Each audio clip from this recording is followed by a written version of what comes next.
အကျွေးတွေဆက်ရင်အကျွေးတွေပြန်မတင်ကြပါစေနဲ့ဘဝမှာတယောက်ယောက်ကြောင့်နာကျင်ခံစားရတာတွေများတဲ့အခါမှာကြုံရတဲ့အခါမျိုးတွေမှာ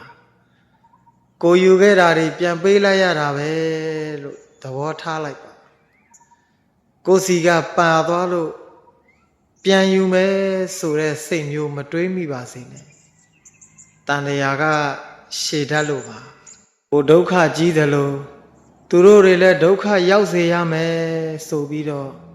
မတုံ့ပြန်လိုက်ပါနဲ့ဒုက္ခတွေကထပ်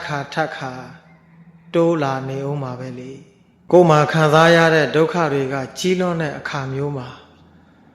ဝတ်ကြွေးတွေဆက်နေရတာပဲလို့သဘောထားလိုက်ပါအတိုးမများခင်ဆက်ရတော့ပိုကောင်းတာပေါ့အတိုးများရင်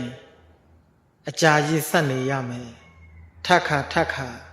ဆက်နေကြရမယ်မို့လားတကယ်တမ်းတော့တတ္တဝါတွေအားလုံးမှာအားကိုးရာဆိုလို့ကံပဲရှိတာမို့လားကိုယ်တန်တရားကောင်းဖို့ကိုလည်းကိုယ်ပဲလုပ်ရမှာကိုယ်တန်တရားပြတ်ဖို့ကိုလည်းကိုယ်ပဲဖြတ်ရမှာကိုယ်ဝတ်ကြွေးတွေကြေဖို့ကိုလည်းကိုယ်တိုင်ပဲစัจကြရမှာပါဒါကြောင့်ဘဝရဲ့လက်ကျန်အချိန်တွေမှာအကျွေးတွေဆက်ရင်းနဲ့အကျွေးတွေထပ်မတင်အောင်တတိထားပြီးတော့ဆင်ခြင်နေကြပါနှလုံးစိတ်ဝမ်းငြိမ်းချမ်းကြပါစေအခုမျှဝေပေးသွားတာကတော့မဟာဗောဓိမြိုင်ဆရာတော်ဘုရားကြီးရဲ့ဩဝါဒကိုပြန်လည်ပြီးတော့မှမျှဝေပေးသွားတာဖြစ်ပါတယ်